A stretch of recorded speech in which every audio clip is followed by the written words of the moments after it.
Boa tarde, senhor ministro. Antes de mais nada, eu quero deixar registrado aqui que é impossível extrair a verdade dos ministros do Lula que vêm até essa casa, porque as nossas instituições elas estão viciadas. Já não há mais espírito público para se defender Estado. Só defesa de governo. Então fica muito difícil, de fato, extrair a verdade. A gente, com a esquerda, você tem que expor. Muitas vezes você não tem que debater.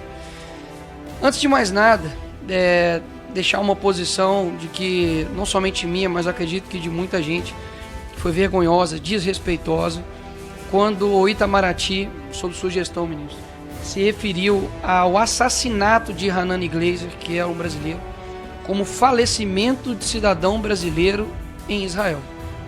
Não aconteceu um falecimento.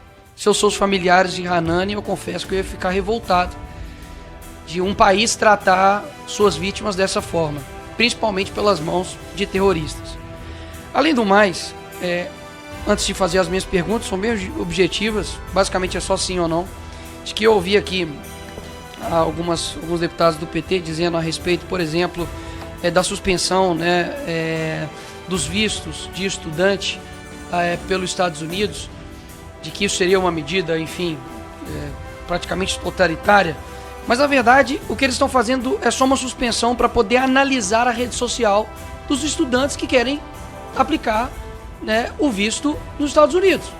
Ou seja, o cara aqui na sua rede social, um comunistinha de meia tigela, fica falando mal dos Estados Unidos, do Trump, como por exemplo o deputado aqui, Janones, que quase praticamente que negou o atentado que aconteceu com o Trump e daqui a pouco está querendo estudar nos Estados Unidos, Não, sua rede social vai ser avaliada, talvez você não tenha visto para poder estudar nos Estados Unidos.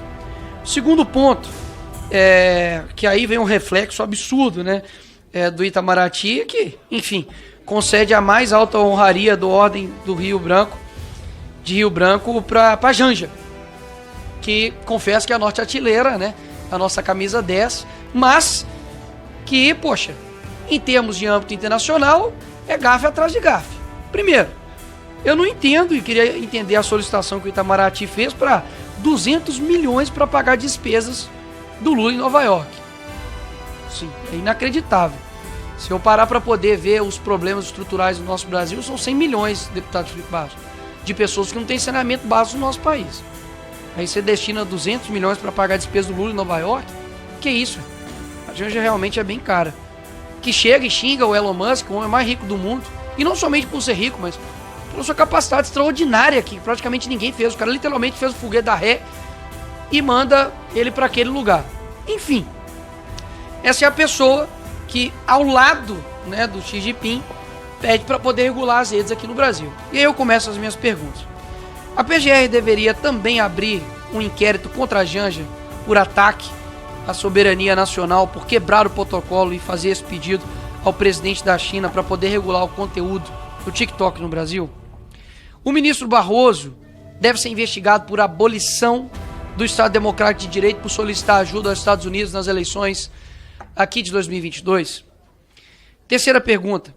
Lula e Zanin, que na época era seu advogado e hoje é ministro do STF, devem ser investigados e presos por solicitar ajuda à ONU por supostos abusos de autoridades na investigação da Lava Jato. Quando o PT acionou a OEA, alegando que o impeachment da Dilma foi um golpe, eles também deveriam ter sido neutralizados, senhor ministro. Porque o que na mídia foi dito é de que a Maria Luísa, embaixadora, foi encarregada pelo Itamaraty para poder neutralizar o Eduardo Bolsonaro nas suas ações no exterior. A Glaze deveria também ser enquadrada como ataque à nossa soberania nacional quando ela foi até um canal árabe, Al Jazeera, pedir para que os árabes lutassem pela soltura do Lula. E agora uma pergunta extremamente objetiva, é sim ou não? O senhor concorda com a frase do seu chefe, Lula, de que após, se caso Trump ganhasse, seria nazismo com outra cara? Porque ele ganhou. Então quer dizer que agora o Lula, ele considera o Trump como um nazista com outra cara, um nazismo com outra cara? Um outro ponto interessante aqui, que a gente esquece de onde, enfim, veio o PT, de onde veio essa galera, e o que eles já fizeram em nível internacional com o Brasil. Em 96, Raul Reis participou do Foro de São Paulo. Sabe quem era Raul Reis?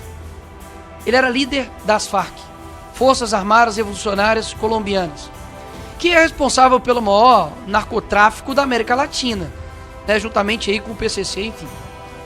E nessa ocasião, quem mais estava lá? Os fundadores do Foro de São Paulo, Lula e também Hugo Chávez e também Fidel Castro.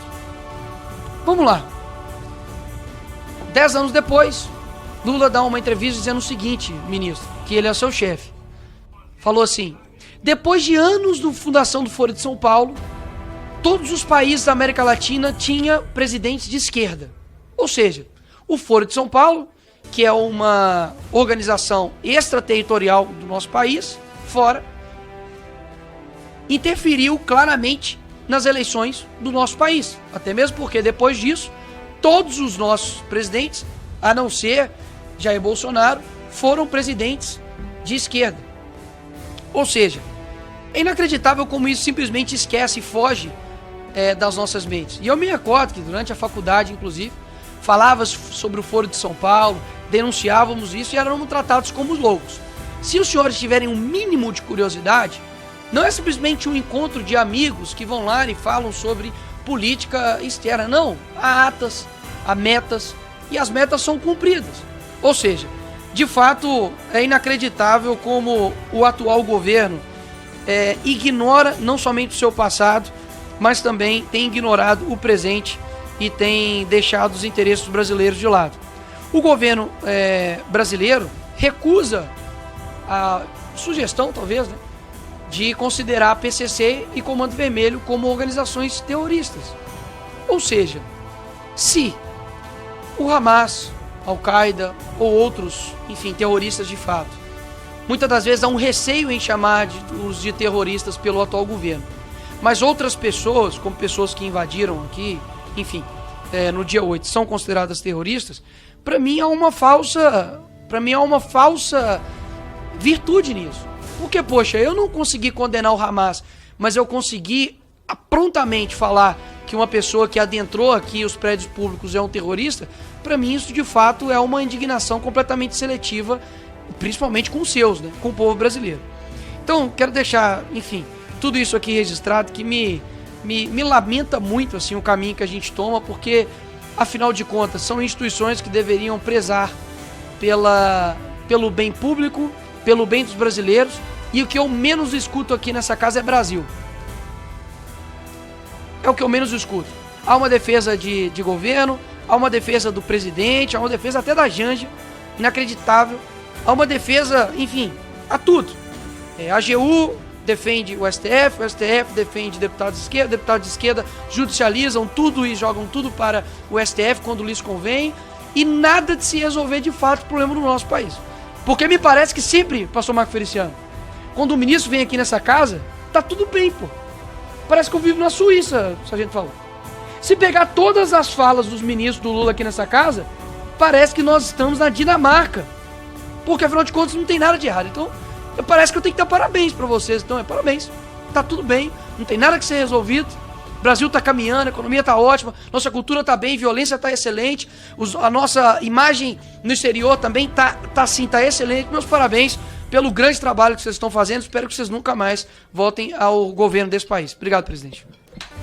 Obrigado, deputado Nicolas. Deputado Lindbergh. Presidente, não, pode ir, Só para pode ir. deputado Lindbergh vai falar... Não, eu não vou fazer dirigido não, Nicolas, eu vou dirigido. Pode ir, pode ir. Quando disse que o então advogado do presidente Lula e o próprio presidente pediu a ajuda da ONU para se livrar de um problema jurídico no Brasil, ele não fez isso. Ele recorreu a um mecanismo internacional que existe em Genebra, do Conselho de Direitos Humanos, que examina as queixas de cada país, de cada cidadão, como nós temos também na OEA, tem a Comissão Interamericana de Direitos Humanos, que recebe as denúncias e eleva à Corte de Direitos Humanos da OEA, que está em São José da Costa Rica. Nós temos um juiz brasileiro lá que examina. De forma alguma foi interferência da ONU para qualquer tipo de medida que bloqueasse a justiça no Brasil. Ao contrário, foi em apoio às posições defendidas no judiciário. Valeu demais, galera, por acompanhar até aqui. Vocês são a força que mantém esse canal de pé, firme e sem rabo preso com ninguém. E se você curte esse conteúdo sem censura, com coragem e ironia na dose certa, que tal virar membro do canal? O valor é simbólico, dá pra pagar com o troco do pão, mas faz uma baita diferença pra gente continuar batendo de frente com esse sistema podre. Bora juntos nessa missão? Clica aí em Seja Membro e vem fazer parte da resistência que incomoda os amantes do 9 dedos.